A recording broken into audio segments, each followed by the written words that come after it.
La saison de la LNH a débuté il y a maintenant un mois et mine de rien, les équipes de la Ligue ont toutes eu plus ou moins 20% de leur calendrier disputé. Et certaines continuent de surprendre positivement. Oui, le Canadien et le Mammouth ambitionnaient de faire les séries au départ, mais d'être carrément parmi les meilleures formations du circuit. Même le partisan le plus optimiste de ces équipes n'aurait certainement pas prévu ça. Right?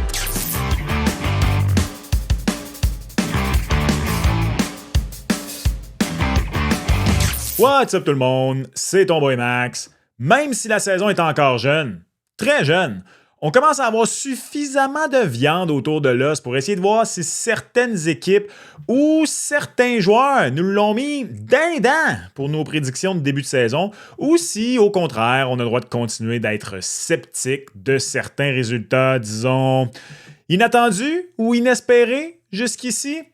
Dans cette vidéo, on va porter attention aux formations qui ont surpris positivement depuis le début de la saison.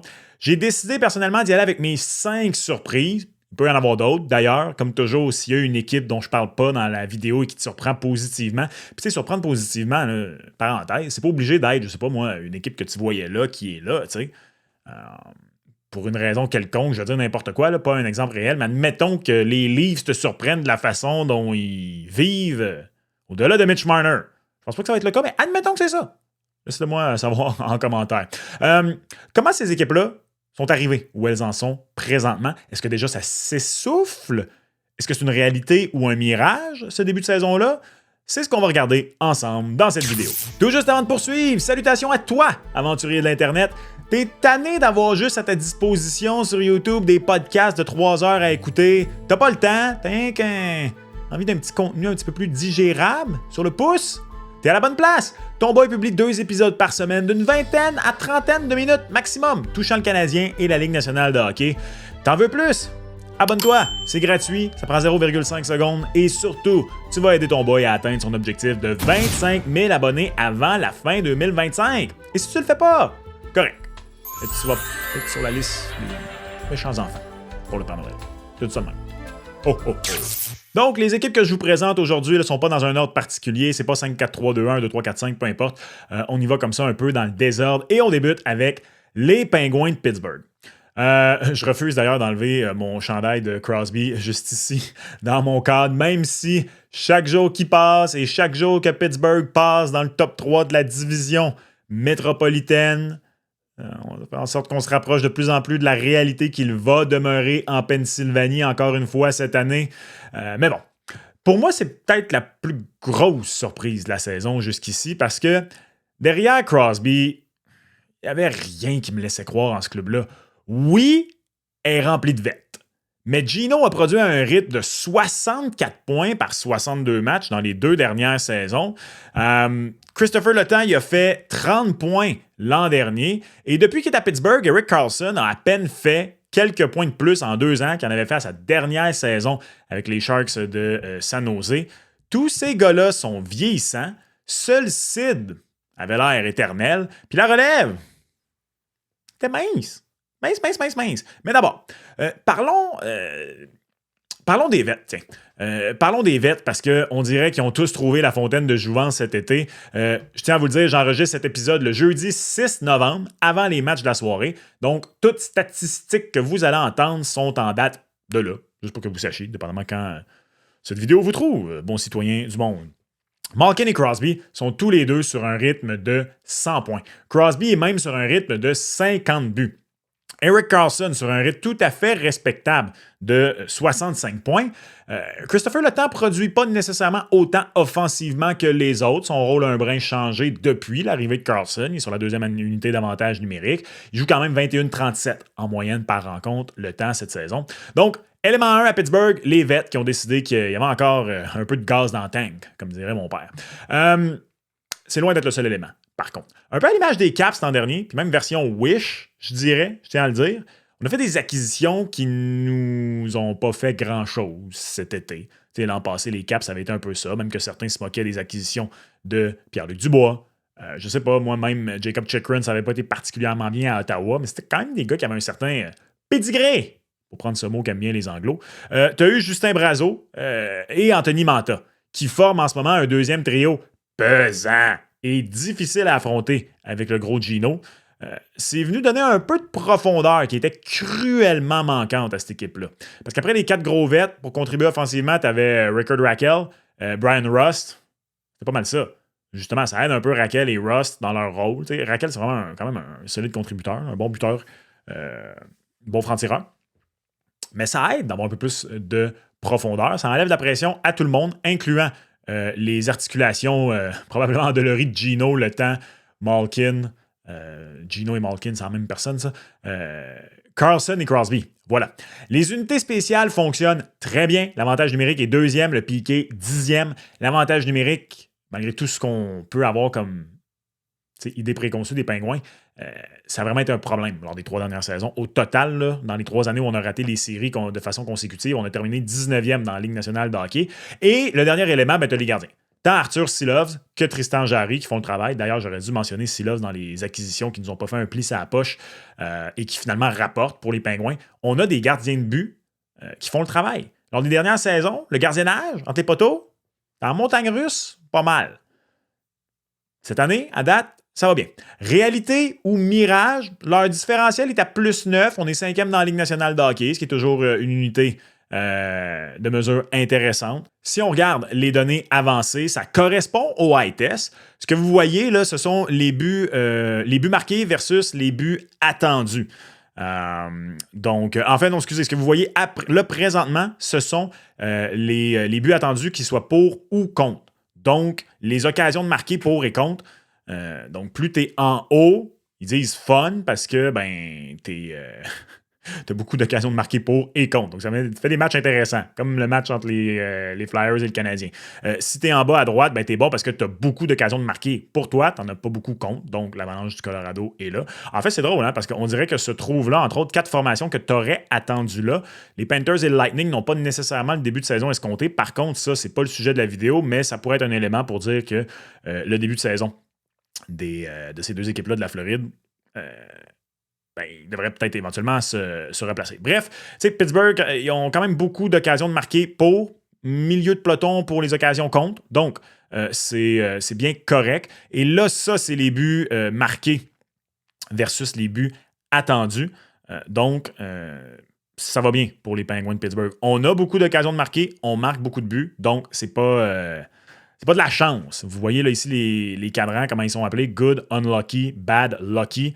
On y reviendra un peu plus tard. Là. C'est pas juste de la chance et de la malchance. Quand tu ne concrétises pas tes occasions de marquer, des fois, il y a du talent ou absence de talent. Mais tout ça pour dire que les Pingouins, jusqu'ici, les statistiques avancées semblent démontrer que ce début de saison-là peut effectivement se poursuivre. Bon, je pense pas que Gino, par exemple, va terminer l'année avec 111 points. Mais je suis pas tant inquiet que ça pour les vétérans, ceci étant dit. C'est plus à part de gars comme Brazeau, Silovs, que je me dis à long terme, ça va-tu se poursuivre? Jarry, avant d'avoir quelques saisons plus ordinaires, ça a déjà été un bon gardien dans la Ligue nationale de hockey. Je pense que Tristan Jarry peut revenir et avoir une bonne saison. Je pense que Pittsburgh va être de la course aux séries pour vrai. Je pense pas qu'on va terminer top 2 de la division. Est-ce qu'on peut aller jusqu'à se battre pour la 3e place de la division? Peut-être. Je pense qu'on va définitivement se battre pour les places d'équipe repêchées. Ça me fait mal de le dire. Par contre, il faut dire que je continue de trouver que la profondeur n'est pas particulièrement intéressante. Je vais être surpris si on va vouloir acheter à la date limite, même si on est dans le coup. C'est une formation qui est encore un petit peu dure à lire présentement, à mon avis. Les Red Wings de Détroit maintenant, la 2e formation que je trouve qui est très surprenante et qu'on va regarder dans cette vidéo. Au moment où on se parle, on est 7e dans toute la ligue du côté des Red Wings de Détroit, 2e dans la division Atlantique derrière le Canadien. Si on m'avait dit ça d'ailleurs après leur premier match de la saison contre le Canadien, je l'aurais pas cru. Mais le Yzer Plan est-il finalement concrétisé? Ah, il est tôt. Larkin, DeBrincat, Lucas Raymond, c'est tes meilleurs joueurs. Ils sont tes meilleurs joueurs présentement pour débuter la saison. Moritz Seider est un monstre. Il joue au-dessus de 25 minutes par rencontre. On fait ça avec un Patrick Kane blessé. Hein? Pour la majorité des matchs jusqu'ici, au moment où j'enregistre, il a joué 5 matchs, Patrick Kane. Emmett Finney est évidemment une des plus grosses surprises de la Ligue nationale de hockey sur le plan individuel. Entre les poteaux, Les gardiens ne font pas particulièrement le travail, mais c'est pas catastrophique non plus. Les stats traditionnelles, là, autant de Cam Talbot et John Gibson sont très mais souvent, quand je fais des vidéos sur les gardiens, je vous dis qu'il faut ajuster notre perception des statistiques de gardiens parce qu'on n'est plus, je sais pas moi, en 2015, où Carey Price, oui, a gagné le Hart dans ce qui personnellement a été ma saison préférée d'un gardien de but à vie, mais où il n'y a même pas un gars qui a fait 90 points dans la Ligue nationale de hockey. Fait qu'il faut ajuster nos perceptions des statistiques de gardiens. Donc, un peu, les statistiques traditionnelles de Gibson et Talbot. Mais les deux, leurs stats avancées sont bien. Correct, c'est bien. On fait le travail. Les deux, on est environ là, à 2 buts sauvés. Donc, milieu de peloton pour ces deux gardiens-là. Milieu de peloton également pour les Red Wings en tant que tels. Donc, si on revient aux buts attendus versus les buts marqués, on est même un petit peu dans la catégorie malchanceux du côté des Red Wings de Détroit. Donc, on ne concrétise pas pleinement nos occasions de marquer. Ça manque un petit peu de finish, comme dirait OSS 117. La question que je me pose pour les Red Wings de Détroit, c'est plus la saison va avancer, est-ce qu'on va avoir les effectifs? Est-ce qu'on va vouloir faire des acquisitions? Souvenez-vous de Dylan Larkin l'an passé qui n'était pas content. Il avait manifesté son mécontentement dans un point de presse qui avait fait en sorte que plusieurs d'entre vous, pendant l'été, entre autres, me disaient Dylan Larkin va être à surveiller à Détroit. D'après moi, il s'est brûlé avec Yzerman. Va peut-être être transigé. On n'en est définitivement pas là du côté des Red Wings de Détroit présentement, mais je me pose un petit peu la question. Est-ce qu'on va vouloir améliorer l'équipe? Être à surveiller. Un petit peu à l'opposé, par contre, je pense que deux gardiens vétérans qui jouent de façon constante sans nécessairement fausser les données présentement du côté de Détroit. Je pense que ça peut être une bonne chose. Je pense que ça devrait se maintenir. Et en plus, comme je disais, on l'a réussi sans Patrick Kane qui ne joue pas depuis presque un mois maintenant. Je vois quand même Détroit comme une équipe qui va tranquillement redescendre et c'est pas tant que je trouve que Détroit est un mirage. Je pense que Détroit va être exactement là où je m'attendais à ce qu'il soit, c'est-à-dire à peu près à la même place que l'an passé. Peut-être rater les séries par quelques points. C'est surtout, comme je vous montrais là, dans le graphique là, des équipes, je pense que des équipes comme Tampa puis Floride vont finir par remonter. Donc, on va être surpris si Détroit est en mesure de se maintenir. Le Mammouth maintenant. Le Mammouth de l'Utah est la prochaine formation. Pour moi, c'est pas une si grosse surprise, si je suis honnête. Je les avais en série l'an dernier. Je me suis trompé. Et comme je suis un Moses de têtu puis que j'apprends pas de mes erreurs, je les avais encore en série cette année. Troisième dans la centrale, ça par contre, c'est très bien. On tient tête au Big Three de la division, Avalanche, Jets, Stars. On est excellent à la maison. Une seule défaite en 5 rencontres. On est 11e pour les buts pour en moyenne par match. 11e pour les buts contre en moyenne par match. On est donc assez balancé.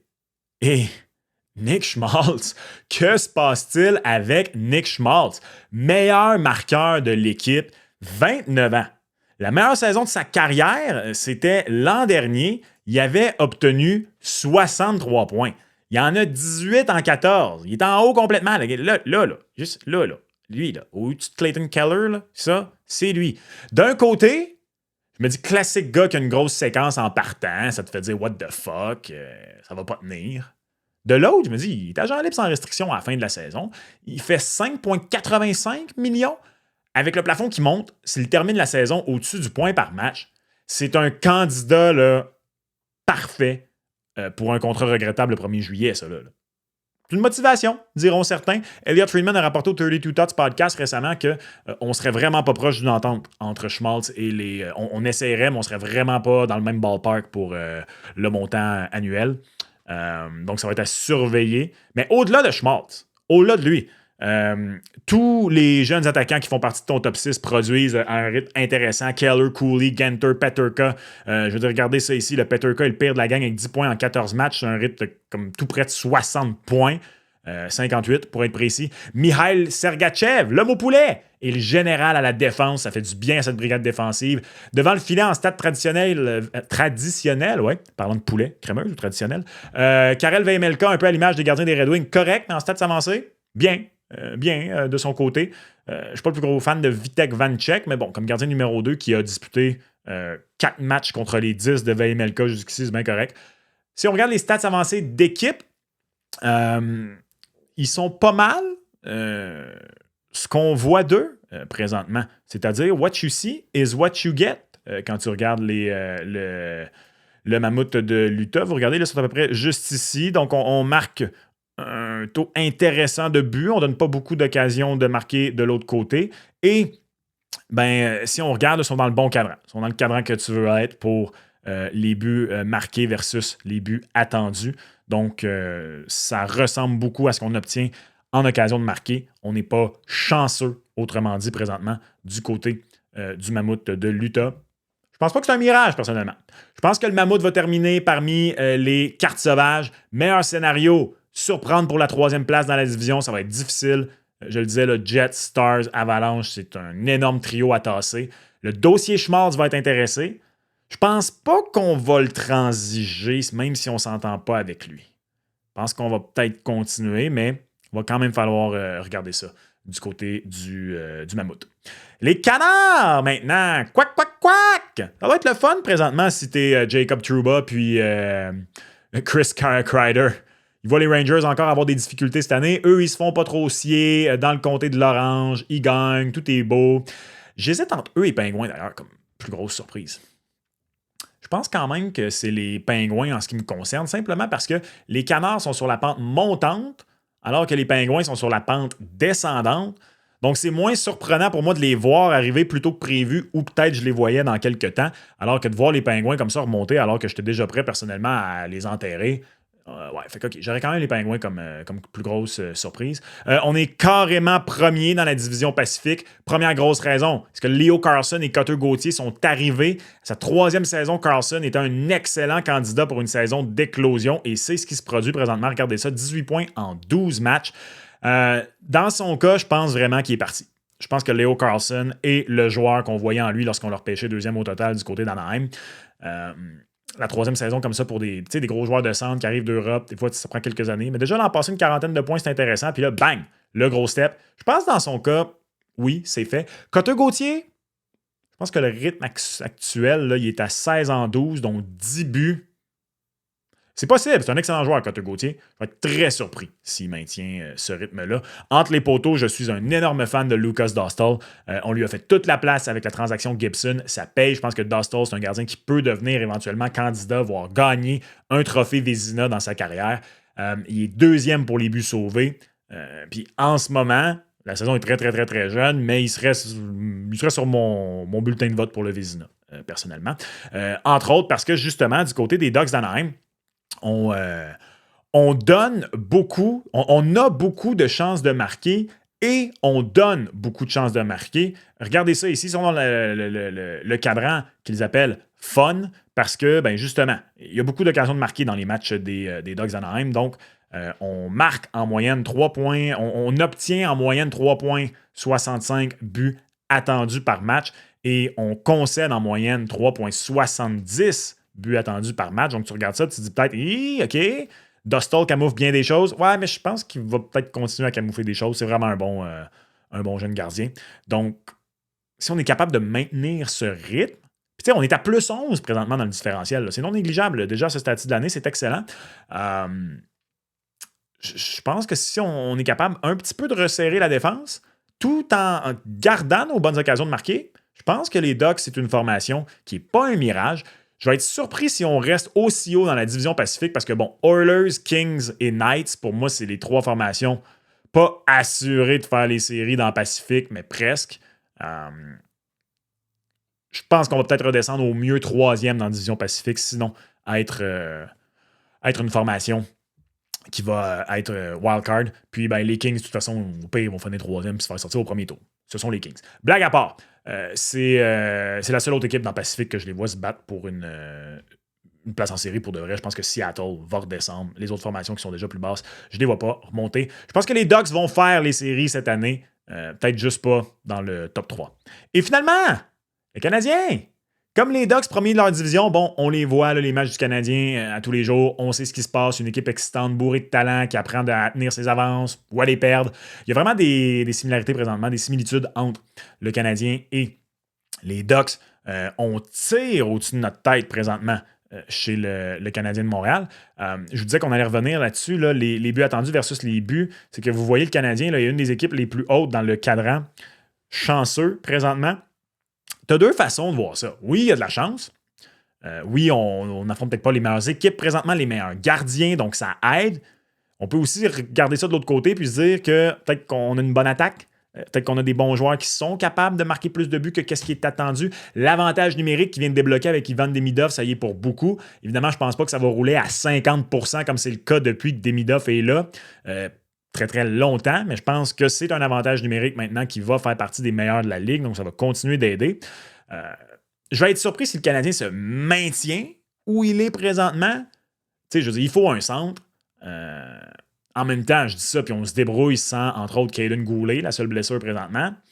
Je vais être surpris si on se maintient là, mais je vais aussi être surpris si c'est carrément un mirage. Tu sais, à l'autre bout du spectre, le mauvais début de saison de Samuel Montembeault, oui, mais c'est épongé par le sensationnel début de saison de Jacob Dobèche. Donc, même si Dobèche refroidit, probablement ça viendrait avec un réchauffement de Monty. Donc ça, pour moi, c'est pas quelque chose qui risque de prendre le bord. Un peu comme les Ducks, je pense que le spectaculaire début de saison de l'équipe va aider peut-être le Canadien à viser un peu plus haut. Peut-être troisième de la division, mais sinon équipe repêchée, mais plus facilement que la saison dernière. Tu sais, avec le Canadien, c'est surtout que ça fait maintenant un 3/4 de saison que ça dure. Quand on remonte à l'an dernier, tu as des bons vétérans comme Nick Suzuki, Mike Madison, Noah Dobson. Je pense que vous avez droit d'être excité. Un joueur comme Demidov va aller en s'améliorant. Slavkovski connaît un bon début de saison qui va au-delà de ses chiffres. Pour moi, je vois mal Kent Hughes pas améliorer l'équipe. Je pense qu'il va y avoir beaucoup de ça qui fait en sorte que je pense que le Canadien, c'est pas un mirage, ça va se tenir. Il y a d'autres formations dont j'aurais pu parler aujourd'hui, mais j'ai choisi ces 5-là. Est-ce que tu es d'accord avec les analyses? Quelle équipe est peut-être un mirage pour toi présentement dans la LNH parmi celles qui vont bien? Là? Pas celle en bas. Là. Ça, ce sera pour une autre discussion. Moi, j'ai Détroit. Je n'ai pas parlé d'eux dans la vidéo, mais probablement Seattle, pour moi, c'est un mirage. Toi? Laisse-moi savoir en commentaire. Tu veux savoir pourquoi j'étais peut-être, ou pas, mais peut-être dans le champ au sujet d'Alex Newhook? C'est ici. Et on se reparle dans du prochain épisode. Ciao!